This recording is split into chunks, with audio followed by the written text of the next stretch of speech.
광야에 대해서 오늘은 좀 얘기를 하려고 그래요. 이거 정말 이 플루가 계속되고 코비드가 계속되면 이 광야 같은 삶이 얼마나 지루하게 우리에게 계속될까라는 생각을 해보게 됩니다. 텍사스에도 목회하는 제 친구 이진희 목사님이 계신데, 우리 이진희 목사님은 유대 문화를 아주 깊이 연구하시고 책을 많이 쓰신 우리 목사님이세요. 아주 광야 전문가로 알려져 계신데요. 그분이 세계의 광야를 많이 실제적으로 돌아다니면서 또 유대 광야를 실제적으로 돌아다니시고 공부를 하시고 책을 쓰셨어요. 그래서 특별히 광야를 읽다, 광야를 살다, 유대 목축 문화가 어떠한 이 성경에 어떤 영향을 끼쳤나, 그러면서 성경을 아주 재미있게 해석을 하시는 목사님이십니다. 그런데 그분이 쓴 광야를 읽다라는 책을 펼치면 이런 말들이 나옵니다. 광야는 샘이나 물이 없다. 그러므로 파종할 곳도 없다. 씨를 뿌릴 수 없다. 먹을 것도 없다. 마실 물도 없다. 무화과도 없다.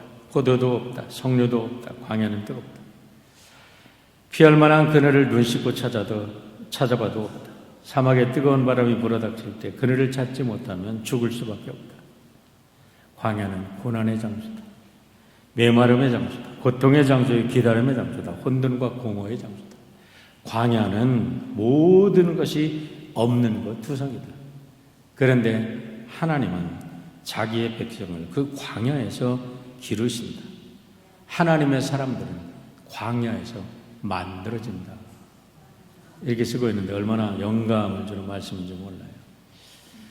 그러고서 펼쳐보니까요, 와, 구약은 하나님께서 광야에서 새로운 역사를 치신 구원의 드라마구나. 하나님께서 구원의 드라마를 펼치실 때 그 장소로 택하시는 곳이 광야라는 겁니다. 그리고 가장 생생하게 살아계신 하나님을 사람들에게 드러내 주신 곳도 광야예요. 저 바로의 궁전이 아닙니다. 평안한 사람들이 무슨 물이 흐르고 아름다운 그런 자연 속에도 하나님을 드러내신 게 아니라, 하나님은 당신의 모습을 아무것도 없는 죽은 것 같은 광야 속에서 드러내셨다는 거예요. 우리가 경전으로 묻는 구약 39권 중에서 가장 중요한 성경을 체크하라고 하면 무엇보다도 모세오경입니다. 왜냐하면 모세오경이 없다면요, 우리가 다른 성경들은 사실은 이스라엘의 고대 중동에 살던 조그만 나라의 어떤 역사에 지나지 않습니다. 그 읽을 가치도 없어요. 날마다 죽이고 싸우고 뭐 지저분한 우리들의 역사가 똑같아요. 그런데 그들의 역사가 읽을 가치가 되고 그들의 역사가 성경 말씀대로 우리에게 다가오는 것은 모세오경이 있기 때문에 그런데, 모세오경의 드라마가 펼쳐지고 있는 곳이 광야라는 거예요. 광야가 없다면 모세오경이 설정될 수 없었다는 것을 우리가 발견하고, 너무나 놀라운 사실에 우리가 감격할 수밖에 없는 거예요. 하나님께서는 광야 속에서 하나님의 백성들을 광야로 불러내시고, 그 속에서 하나님은 그들의 역사 속에 함께 하시면서 그 광야 속에서 메시아의 사상을 만들어내고, 메시아 꿈을 만들어내고, 그리고 드디어 메시아가 이 땅에 오시게 하는 구원의 드라마를 펼치셨습니다. 그러므로 믿는 사람들에게 있어서 광야는 결코 공허하고 적막한 곳, 죽음이 가득한 곳이 아니라, 믿음의 사람들에게 있어서는 광야야말로 사람이 사람됨을 발견하는, 인간이 나의 존재를 발견하는 가장 귀한 축복의 장소고, 살아계신 하나님을 만나는 아름다운 영혼의 장소라는 것을 우리가 알게 됩니다. 그런데 우리가 알아야 될 것은, 이 광야라는 것은 저 멀리 사막 가운데 있는 그런 어떤 곳이 아니라, 바로 우리가 살아가는 삶의 현 주소가 광야라는 거예요. 그래서 광야의 이야기는 모든 세상 사람들에게 영감을 주는 이야기고, 모세오경의 그 광야 이야기를 읽을 때 그 이야기는 나의 이야기가 되고, 그 속에 살아가는 사람들은 우리 가족이 되고, 그 속에 있는 주인공이 내가 되는 거기 때문에 우리들은 오늘도 성경을 읽으면서 감동을 받고 성경 속에서 오늘 광야를 살아가는 지혜를 얻게 되는 거지요. 얼마 전에 한국의 젊은이들이 우리가 살아가는 자기의 조국을 헬조선이라고 표현하는 것 많이 보았습니다. 지옥 같은 나라, 지옥 같은 나라라는 거죠. 어떻게 젊은이들이 그 속에서 태어나다 살아가는 젊은이들이 자기가 살아가는 땅을 지옥 같다, 지옥 같은 세상 탈출하자, 헬조선 탈출하자 이렇게 얘기를 할 수 있다는 말입니까? 왜 그럴까요? 매일 그들이 느끼는 삶의 체감 온도가 정말 광야 같은 삶을 살고 있기 때문에 아니겠어요? 누가 그거를 그들이 우리는 어떻게 살았는데, 우리가 일제시대를 어떻게 지나왔는데, 우리가 6.25를 어떻게 지나왔는데, 우리가 그 산업화 사회 속에도 얼마나 고통받고 살아왔는데 너희들이 배부른 소리 하지 말아라. 누가 그렇게 할 수 있습니까? 그들이 그렇게 지금 절망을 느끼고 있는데, 그들이 결혼도 할 수 없는 그런 어마어마한 정말 고통 속에서 아이들을 낳아서 기를 수 없는 사회 속에서 살고 있는데, 요즘에 N4 세대라는 말이 유행인데, 처음에는 3포 세대가 유명했습니다. 연애, 결혼, 출산을 포기하는 걸 3포 세대라고 그랬고, 거기에다가 주택과 인간관계를 포기하는 것을 5포 세대라고 했고, 거기에다 희망과 꿈까지 포기하면 7포 세대라고 그랬는데, 이제는 완포 시대, 전포 세대라고 해요. 모든 걸 포기할 수밖에 없다는 거죠. 모든 걸 포기해야 그나마 살아간다는 거죠. 포기하지 않으면 살아갈 수 없죠. 그래서 그런 모든 것을 합쳐서 N포 세대라고 하는데, 설상가상으로 여러분, 코로나 팬데믹으로 인해서 전 세계에 밀어붙은 경제 불안과 물가 상승과 정치 불안과 전쟁의 위협과 자연재해 수위 때문에 오늘날 젊은이들은 정말 숨이 막히는 광야 속에서 살고 있는 것을 우리는 보게 되는 겁니다. 그러므로 해서 인구 절벽이 딱 오니까 이제 한국, 우리가 살아가는 조국이니까, 우리의 조국이니까 얘기를 하는 거예요. 한국의 가장 큰 위기는 이제 인구 절벽이에요. 젊은이들이 결혼할 수 없어. 아이를 낳질 않아. 그러니까 초등학교가 다 문을 닫아. 교회 학교에도 이제는 교회 학교 썬데이 스쿨이 없어져. 아이들이 없으니까. 노인들만 있고 아이들이 없으면 그 밑에를 받아줄 세대가 없으면 나라가 망하는 거죠. 그냥 이 세대, 이 시기로 가면 30년도 안 돼도 나라가 망한다는 거예요. 왜 그래요?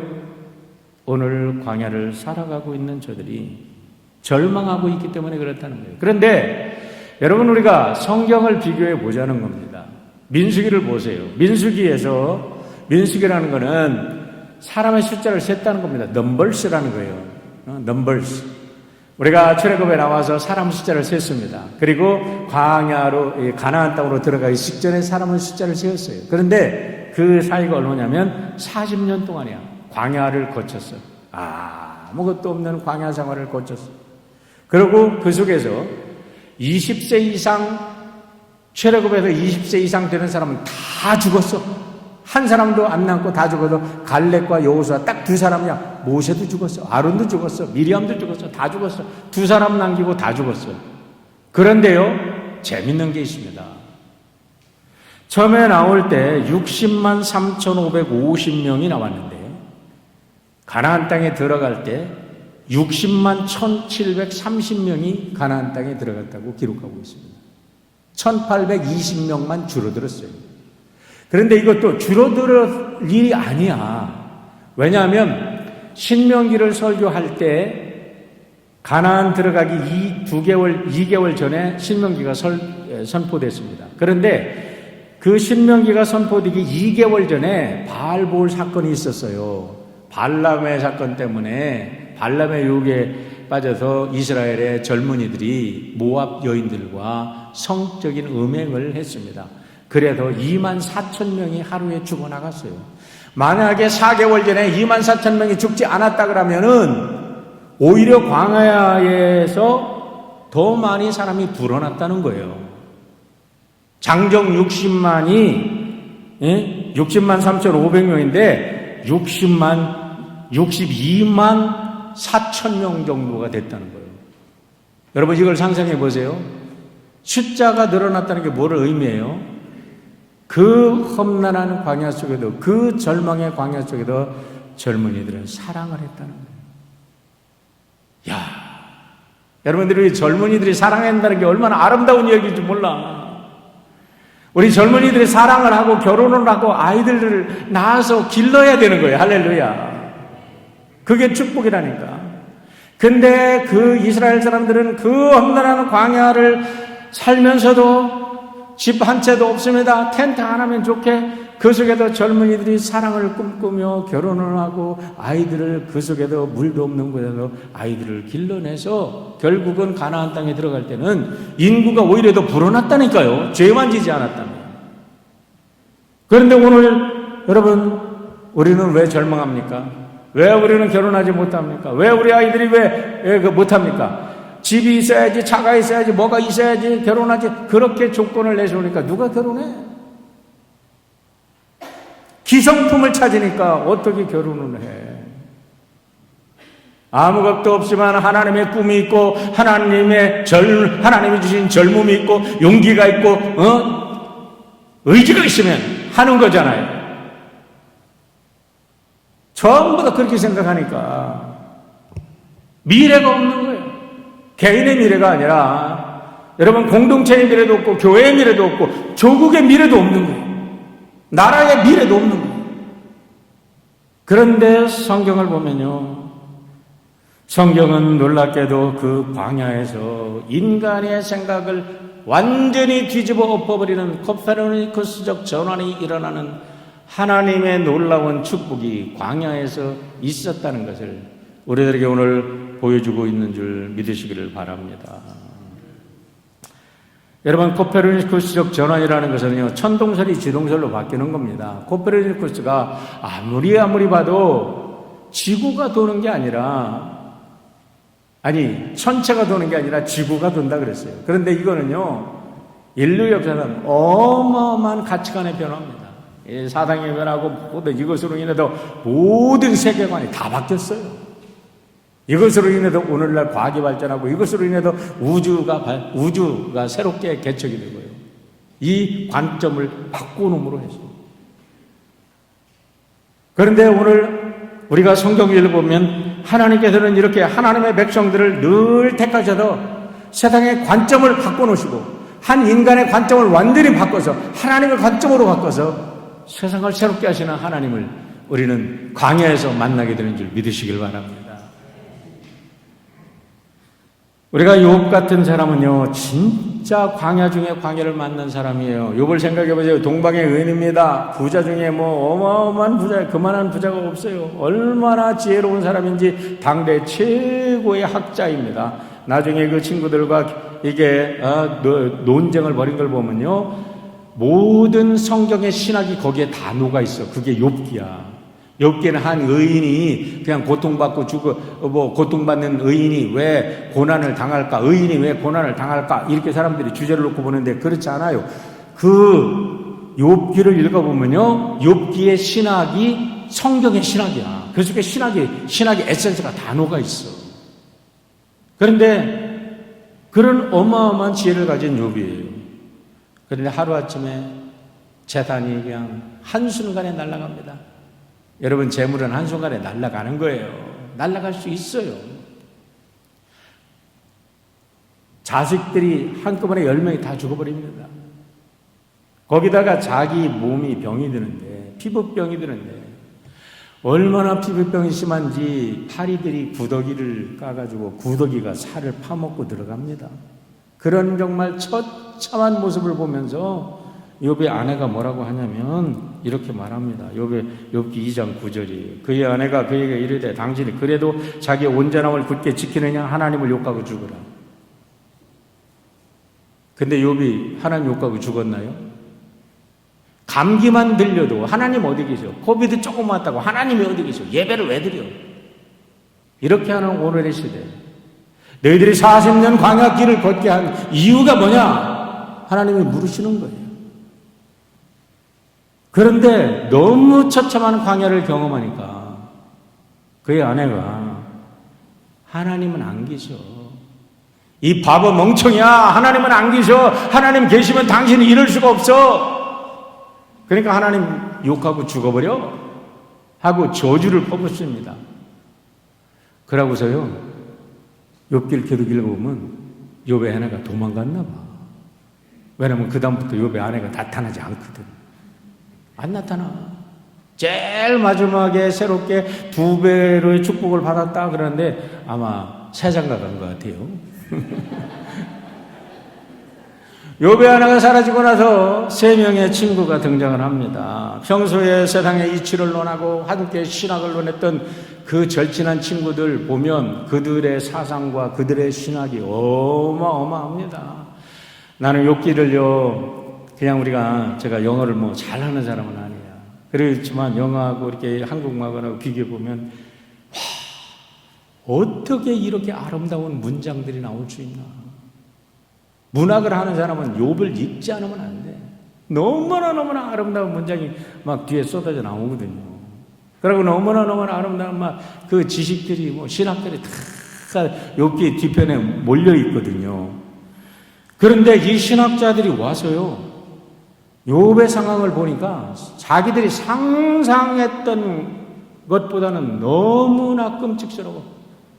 욥을 보고 나서 3사람 모두가 그냥 억소리를 내고서 일주일 동안 입을 닫혔어요. 2장 13절 말씀을 보세요. 밤낮 7일 동안 그와 함께 땅에 앉았으나 욥의 고통이 심함을 보므로 그에게 한마디도 말하는 자가 없더라. 너무나 욥의 상황이 광야를 경험하는 욥의 그 끔찍스러운 상황이 너무나 끔찍스러워서 말로 표현할 수 없어서 일주일 동안을 말을 못했다는 겁니다. 이게 성경이 말하는 광야라는 거예요. 적당한 어려움이 아니에요. 감기 정도 들린 거, 플루가 들려서, 코비드가 들려서 죽다 살아나는 거 오늘 권사님이 코비드 들렸다가 요단강 근처에 갔다 왔습니다 그러시는데 그 정도가 아니라니까. 오늘 그냥 욥은 이렇게 숨이 턱턱 막히고 요단강을 그냥 왔다 갔다 하는 정도의 광야를 경험했어요. 그런데 거기서 끝나는 게 아닙니다. 끝에 가면 완전한 반전이 일어납니다. 반전이 일어나요. 욥기 42장 5절로 6절을 보세요. 내가 죽게 되어 귀로 듣기만 하였사오나 이제는 눈으로 주를 배움나이다. 그러므로 내가 스스로 거두어드리고 뒷글과 제 가운데도 회개하나이다. 와, 어마어마한 거예요. 이제까지는 내가 하나님을 대해 I know about you. I never know you. 하나님을 안다고 그랬는데 하나님에 관해서 들은 것만 알았지. 예? 남이 설교하는 것만 들었지. 책을 통해서만 들었지.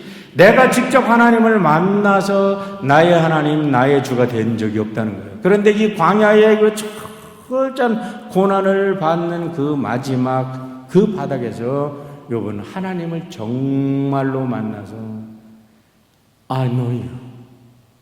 With my naked eyes, I saw you. 이제는 내가 내 눈으로 당신을 직접 봅니다. 하고 고백을 하는 거예요.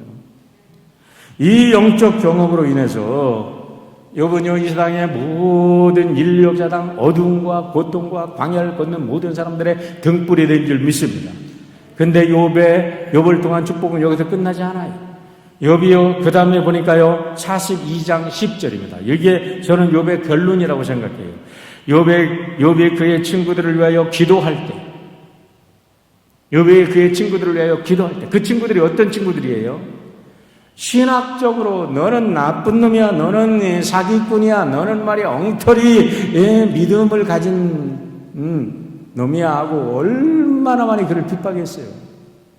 그런데 욥이 정말 하나님을 만나고 나니까 그 친구들이 용서가 되는 거야. 그 원수들이 용서가 되는 거야. 여러분, 정말로 하나님을 만난 사람은요, 사람 미워하지 않습니다. 믿으면 아멘 좀 하세요. 사람 하나님에 관해서 엉뚱한 우상을 만들어 놓고 자기가 하나님 만났다고 하면서 사람 미워하고 자기가 잘났다고 시원한 사람들이 얼마나 많아요? 하나님 못 만난 증거고 우상을 만드는 증거예요. 그게 우상이야. 그런데 하나님을 정말로 만나니까 그 원수 같은 친구들을 위해서 기도합니다.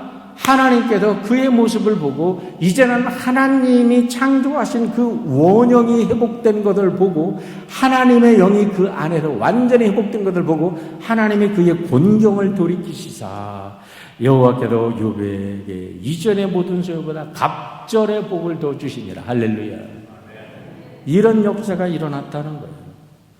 오늘 모세는 우리들에게 광야의 이야기를 들려주면서 광야에서 발견하는 축복 세 가지를 얘기합니다. 이걸 세 가지로 여러분에게 정리해서 말씀을 드리려고 해요.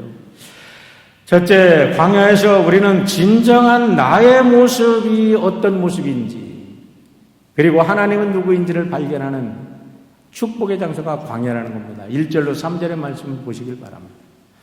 내가 오늘 명하는 모든 명령을 너희는 지켜 행하라. 그리하면 너희가 살고 번성하고 여호와께서 너희의 조상들에게 맹세하신 땅에 들어가서 그것을 차지하리라. 내 하나님 여호와께서 이 40년 동안에 내게 광야길을 걷게 하신 것을 기억하라. 여러분, 이 말씀이 얼마나 중요한지 몰라요.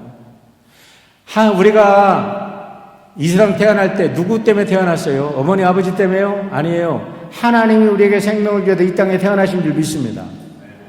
그러면 이 땅에서 살아가는 모든 과정이 하나님께서 이 땅에서 걷게 하신, 이 땅에서 살아가도록 허락하셨기 때문에 살아가는 거예요. 믿습니까? 광야 40년을 걷게 하신 분이 누구라고요? 하나님이시라고. 이 땅에 이 시간에 우리가 역사 속에서 우리가 저 중동에서 살지 않고 저 한국 땅에서 살지 않고 이민 땅에서 지금 미국에 와서 그것도 로스앤젤레스에서 살게 하신 것, 여러분과 제가 살게 하신 것 하나님의 인도하심인 줄 믿으시길 바랍니다.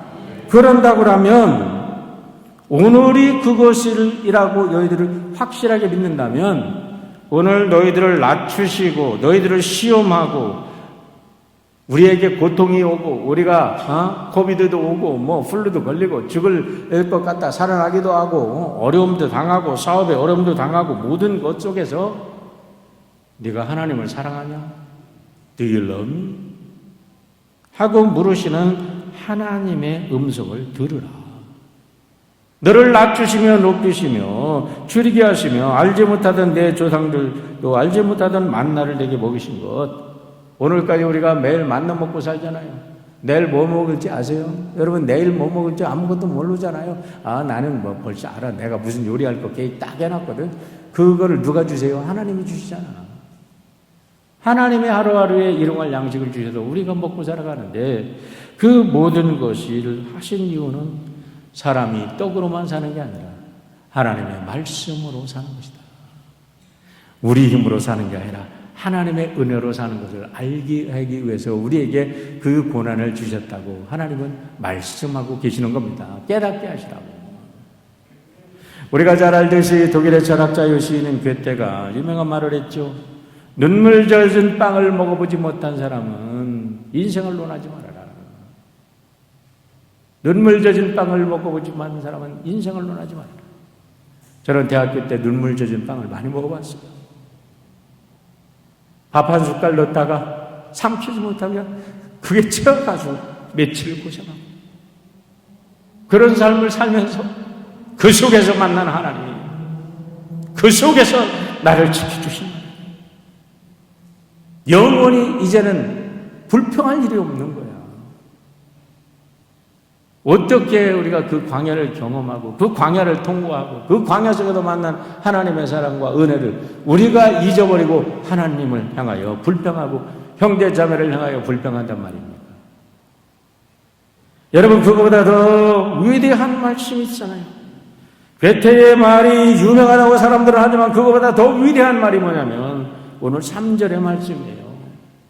너를 낮추시며 너를 줄이게 하시며 또 너도 알지 못하며 내 조상들에게 알지 못하여 만나를 내게 먹이신 것은 사람이 떡으로만 사는 게 아니라 여호와의 입에서 나오는 모든 말씀으로 사는 것이다. 할렐루야. 그렇습니다, 여러분. 어떻게 200만의 사람들이 어떻게 그 광야에서 먹고 살았을까요? 이건 완벽한 기적입니다. 이런 기적이 없어요. 인간이 어떻게 해볼 수 없는 그 광야 속에서 하나님께서는 모든 것을 그들이 먹고 사는 것을 제공해 주셨습니다. 그것은 오늘 너희들이 우상을 섬길 것인가 하나님을 섬길 것인가를 바로 알아라 라고 말씀을 하시는 거예요. 지난 목요일 날 우연히 물론 약속을 하고 찾아오셨지만 한국에도 귀한 손님들이 왔어요. 저는 그런 분들인지 몰랐어요. 한미수교 140주년이랍니다. 한미수교가 우리 올해가. 그래서 월드비전에서 2억을 투자해가지고 이번에 한미수교 100주년 특별 다큐를 만드는데 우리 이번에는 한국 내에 있는 스토리를 만들어가지고 다큐를 만들어서 제작을 하려고 했다고 그래요. 그런데 그 세 편을 만드는데 그 중에 한 편이 앨리스 샤프에 대한 이야기더라고요. 그러니까 앨리스 샤프에 대한 이야기를 다큐로 만들려고 보니까 앨리스 샤프 선교사님이 돌아가셔서 여기 마운틴뷰 세미터리에 지금 묻혀 계시거든요. 우리 교회도 10분도 안 돼요. 그분이 1972년 9월 8일 날 돌아가셨어요. 제가 이번에 그분들을 안내하기 위해서 열심히 공부하다 보니까 9월 8일에 돌아가신 것을 이제 확실히 알고 9월 8일에 되면 우리 교우들 원하는 분들 있으면 모시고 가고 아니면 나 혼자라도 가서 매년 여기 있는 동안에 내가 꽃 한 송이라도 드려야 되겠다. 우리 민족을 위해서 너무 수고하시노라. 아주 결단했어요. 그런데 그러면서 엘리샤프 선교사님을 안내해 주려고 이제 제가 그분의 이면철 박사께서 책을 써가지고 저에게 보내주셨어요. 전기를 써서. 그래서 이 책을 다시 쭉 읽고 공부를 해보니까요. 그냥 듣던 이 샤프 선교사님이 아니야. 너무너무 감동이 되는 거야. 너무너무 깊은 감동이 되는 거야. 1871년 4월에 태어나셨습니다. 캐나다에 노발 스코시아라는 주가 있어요. 거기에 yarmouth라는 그 도시 그리고 체버크라는 조그만 마을 완전히 그냥 메인주에서 요 옆에 있더라고. 메인주하고 맞바라 보고 있는 캐나다의 최동남단이에요. 거기에서 태어나셔가지고 29살에 한국에 선교사로 오셨어요. 선교사에 뉴욕에 가서 선교사 출행을 받고 29살에 한국에 오셨어요. 그러다가 3년 만에 로버트 샤프하고 결혼을 하셨는데 로버트 샤프 우리가 얘기 알아도 되겠지만 로버트 샤프 목사님께서 두 사람이 공주에 파송돼서 그 논산 지역을 이렇게 농산, 논산, 부여, 광경, 공주, 부여 다 이렇게 선교하시다가 남편이 3년 만에 알진트부스로 돌아가셨어요. 3년 만에 시퍼란 남편을 잃고서 얼마나 그만 고통스러웠겠어요. 또 한 번에 엄청난 광야를 경험을 하는 거죠. 죽음의 광야를 경험하는 거죠. 여러분, 한국이 그때 당시에는 지도에 나오지도 않았어요. 어디에 있는지도 몰랐어요. 그렇게 암흑 같은 세상 속에 갔는데 거기에도 또 더군다나 남편이 죽어. 그러니까 너무나 그 충격에 미국에 왔다가 계속 하나님이 부르시는 음성을 듣고 다시 그곳으로 가서 남편이 묻혀있는 그곳으로 가서 39년을 선교를 하시는데 1939년에 일제에 의해서 쫓겨납니다. 미국으로. 그때가 69세. 그러고 와서 어디로 쫓겨나냐면 미국에 오셔서 어디에 계시냐면 여기 로빈크로프트 캐슬이라고 여기 로빈크로프트가 파사디나에 있는데 우리 교회에서 10분도 안 걸려. 근데 거기서 여생을 101살에 돌아가셨는데 그때까지 계시면서도 가난한 사람들도 없고 그때도 어려운 선교사님들도 없고 끝까지 선교를 하셨는데 100살 될 때요. 이분의 공로가 얼마나 대단한지 레이건이 그때 당시에 주지사였어요. 캘리포니아 주지사가 축전을 보내고 그 다음에 닉슨 대통령이 그때 대통령이었는데 대통령이 축전을 보내고 아주 셀러브레이션을 했는데 그때의 생일 잔치 때 하시는 말씀이 뭐냐면 내 인생에 가장 아름답고 행복했던 시간은 한국의 선교라는 거예요. 그 어렵고 힘들었던 한국 땅에 선교를 했을 때가 내 인생에 가장 아름다웠다는 거예요. 그런데 그 광야 같은 곳에서 선교를 하면서요, 충청 지역을 중심으로 20개 학교를 세웠습니다. 여성 교육을 했습니다. 이때까지 발굴된 것이 서울을 중심으로 발견됐기 때문에 스크랜턴 여사나 아펜젤라나 장로계 누구죠? 언더우드나 이런 분들만 이게 조명이 됐지, 지방에서 하신 분들이 그들 못지않게 위대한 역사를 했는데 지방에서는 이게 발굴이 안 됐던 거예요. 근데 놀랍게도 우리 교회를 중심으로 해서 그 동상을 만들어 놓음으로 해서 이제는 앨리스 샤프 선교사님이 한국 전역에 알려지게 되고 그쪽 지역이 이제 왕성하게 이제 지금 발굴되기 시작하는 거예요. 그래서 2002년에 동백장을 수여를 하셨고요.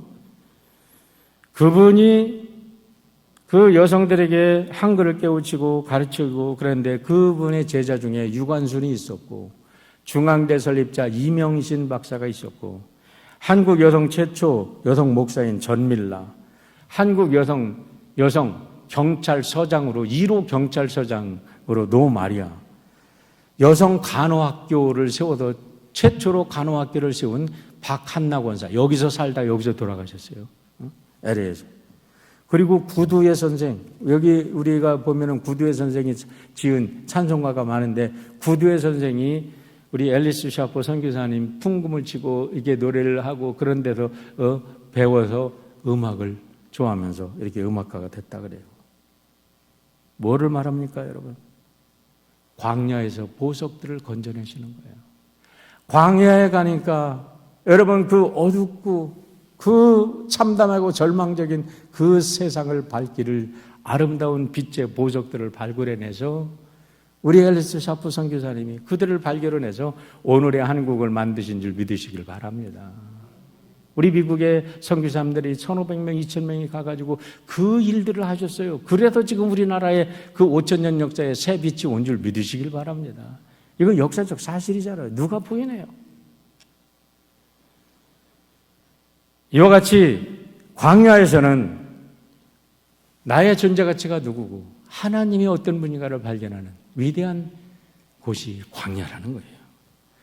두 번째로는 우리를 돌보시는 하나님 아버지를 만나는 곳입니다. 4절과 6절을 보세요. 이 40년 동안에 내 의복이 헤어지지 아니하였고 내 발이 부르트지 아니하였으며 너는 아니하겠느니라. 너는 사람이 그 아들을 징계함같이 내 하나님 여호와께서 너를 징계하시는 줄을 마음에 생각하고 내 하나님 여호와의 명령을 지켜 그의 길을 따라가며 그를 경외할지어다 찐이다 라고 얘기하셨어요. 여러분, 여기에서 의복이 해지 않았다는 말씀이 얼마나 귀한 말씀인지 몰라요. 의복이라는 거 우리는 너무나 많아서 우리는 의복의 중요성을 잘 모를지도 몰라요. 그런데요, 의복이라는 것은 너무나 중요하잖아요. 벌거벗고 어떻게 우리가 나올 수 있어요? 의복이 없으면 아무 일도 못 하잖아. 의복이 없으면 집 밖에 못 나오잖아, 당장에. 하와이에서 온 사람들, 하와이에 이제 여행객들이 와서요. 야, 하와이 바닷가 너무 좋아. 햇빛이 너무 좋아. 그래 놓고도 이제 우통 벗고 막 하와이 바닷가로 나갑니다. 선블락을 안 바르고 너무 좋다고 뛰어나간 사람이 10분만 지나면요. 그날 저 잠 못 자요. 우리 이진혁 집사님 너무 잘 아시죠? 잠 못 자. 완전히 타가지고 뜨거워서 여기 이제 벗겨져. 하와이의 여름에 햇볕은 그렇게 강해요. 자외선이 그렇게 강해요. 여러분, 그 사막에서 쏟아지는 그 40년 동안 쏟아지는 그 햇볕을 어떻게 막아줘? 의복이 막아줘. 하나님의 구름이 막아줘. 그런데 의복이 낮에의 태양의 빛만 막아주나요? 저녁에 온도차가 사막 지역은 얼마나 많습니까? 여기서도 30도, 40도의 차이가 나는데 이스라엘도 더하죠. 그런 속에서 겨울에 밤에는 그 차가운 기온을 막아줘. 40년 동안을 그렇게 했어요.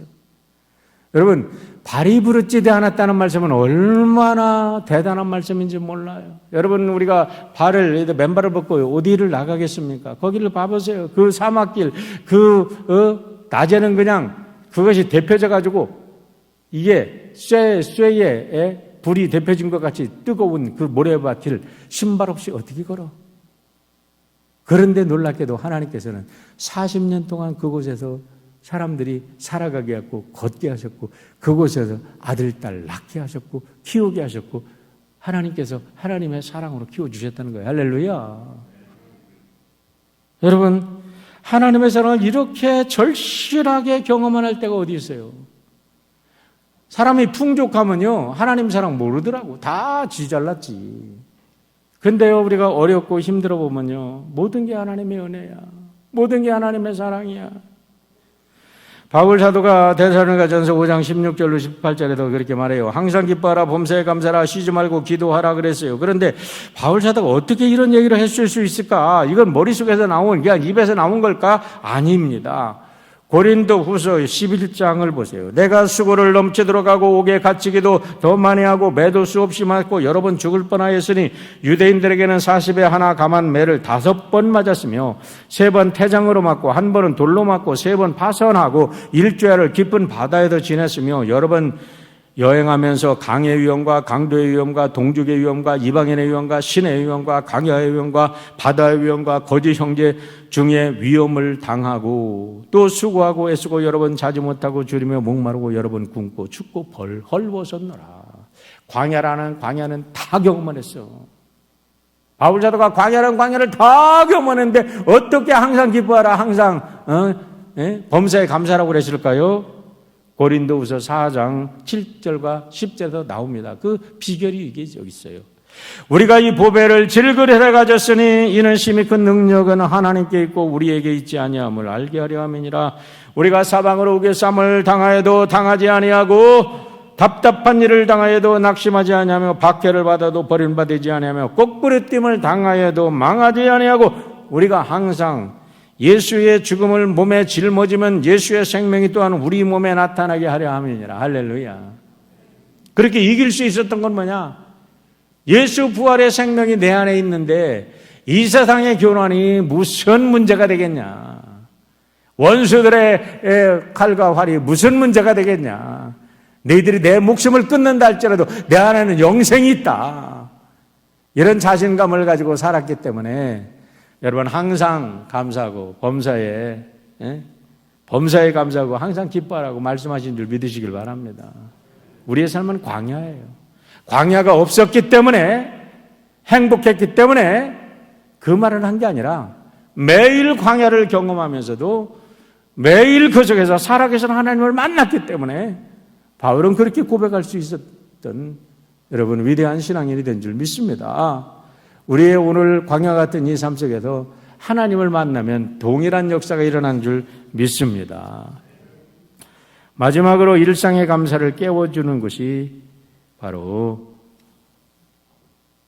광야라는 겁니다. 7절로 10절의 말씀 보세요. 내 하나님 여호와께서 너를 아름다운 땅에 이르게 하시나니 그곳은 골짜기든지 산지든지 시내와 분전과 샘이 흐르고 밀과 보리 위에 소산지요 포도와 무화과와 석류와 감람나무와 꿀의 소산지라. 내가 먹을 것에 모자람이 없고 내게 아무 부족함이 없는 땅이며 그 땅에 들은 철이요 산에는 동을 갤 것이라. 내가 먹어서 배부르고 내 하나님 여호와께서 옥들을 내게 주셨으므로 말미암아 그를 찬송하리라. 전에 한번 말씀을 드린 것처럼 저는요 너무 감사하고 행복합니다. 매일 제 사무실에 들어가서 딱 들어가면요 컴퓨터가 있죠, 공부할 수 있는 모든 자료가 있죠, 책들이 그냥 내가 보고 올 수 있는 책들이 다 있죠. 보고 싶은 책은 얼마든지 오더를 하죠. 그냥 사무실에 들어갈 때마다 그냥 행복해.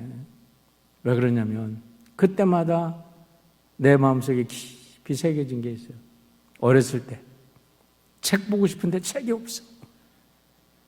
추운 겨울에 그냥 너무너무 추운데 책 하나 얻어도 공부하려고 그러면요 그 추위와 싸우면서 배고파. 배고픈데 이렇게 지나가면요 찐빵집에서 그냥 찐빵 냄새가 펄펄 나는데 그 배가 고파서 배를 움츠려. 그런 기억들 때문에 오늘은 너무너무 행복한 거예요. 오늘 불평할 게 뭐 있어? 과거의 경험을 한 분. 우리 유장로님이 그러시잖아요. 날마다 아침 식사할 때 목사님, 나는 그냥 모든 게 행복합니다. 그냥 빵 한 쪽도 감사해요. 하루에 한 끼면 좋게 해요. 왜냐하면 6.25 때 너무나 고생하시고 너무나 고통나가신 것 때문에 지금은 눌 자리가 있고 빵 한 조각 있으면 행복하다는 거예요. 여러분, 오늘 일상의 행복, 주어진 많은 것, 그것 넘치도록 쌓아놓고도 행복하지 못한 존재들, 왜 그래요?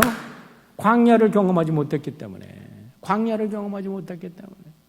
근데 광야를 경험하고 나면요, 모든 것이 행복한 거예요.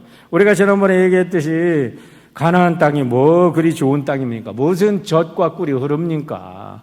땅떼기는 정말 너무나 작아가지고 대한민국 남한의 5분의 1밖에 안 되고 그 중에 60%는 네게브 사막이에요.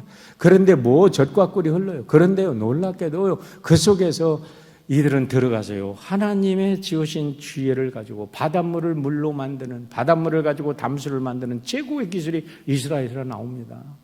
여러분, 거기에 가면 돌들에서 철이 나오고 돌들에서 뭐 금이 나오고 뭐 이런 얘기를 하잖아요. 신명기 39장 19절에 보면 이런 말씀이 있어요.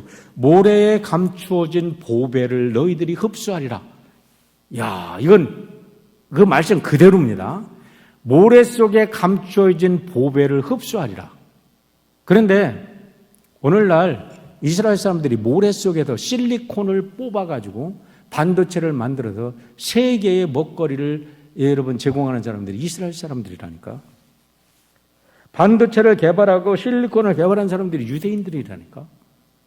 그래서 그것이 가지고 실리콘 밸리가 된 거예요. 네? 여러분, 그 역사를 보면 그렇습니다. 그들은 광야 속에 들어가서 불평하지 않았어요. 광야 속에 들어가서 보니까 그 속에서 여러분 젖과 꿀이 흐르는, 그 주변의 나라는 석유들이 그렇게 나오는데 뭔 이렇게 석유가 하나도 없을까 그랬는데 요즘에요, 예루살렘 남서쪽 50km 쪽에 시펠라 분지라는 곳이 있답니다. 근데 거기에서 이스라엘 사람들이 쉐일 가스를 개발해내는 것도 이스라엘 사람들이래. 돌멩이 속에서 석유를 추출해내는 건데 그 쉐일 가스가 거기에 2,500억 배럴이 묻혀있대요. 사우디에 묻혀있는 석유가 2,600억 배럴이면 100억 배럴 낮잖아요. 근데 세계 두 번째 석유 큰 매장량이 지금 이스라엘 땅에서 발견이 된 거예요. 여러분, 쉐일 가스, 쉐일 석유를 개발하면 그렇다는 거예요. 그리고 지금 지중해 연안에서 어마어마한 가스전들이 발견이 되는데 그것 때문에 레바논과 계속 분쟁을 했는데 지난주에 해결했어요. 뉴스를 보니까 미국에서 중재를 해가지고 해결을 봤어. 그래도 이제 가스가 거기다 이제 펑펑 쏟아지게 생겼어. 얼마 안 있으면. 왜 그러냐? 러시아가 가스를 유럽으로 하는 거를 딱 스탑을 시키니까 유럽이 난리 났잖아. 그러니까 너희들 제발 좀 영유권 싸움, 그 공해상 싸움 하지 말고 거기 빨리 거기 묻혀 있는 가스 좀 뽑아가지고 유럽으로 보내. 그래가지고 그게 통과됐어요. 이번 주에 통과된 거예요. 할렐루야. 여러분, 아무것도 없는 줄 알았는데 들어가 보니까 하나님의 약속대로 젖과 꿀이 흐르는 거야. 아무것도 없다고 생각하지 마십시오. 하나님의 꿈이 있고 하나님의 은혜를 알 줄 알고 여러분, 하나님이 주신 지혜가 있으면 우리 하나님은 무에서 유를 창조하신 하나님이신 줄 믿습니다. 그 놀라운 역사가 하나님을 믿는 사람들을 통해서 광야에서 아무것도 없는 죽음의 땅에서 우리 하나님은 하나님의 사람들을 세우셔서 그렇게 하나님의 존재를 증명하시는 줄 믿으시길 바랍니다. 여러분들이 그런 주인공이 되시기를 주의 이름으로 축원합니다. 코비드라고 세상이 바뀌었다고 절망하지 말고 새로운 역사를 창조하시는 여러분 모두가 되시기를 주의 이름으로 축원합니다.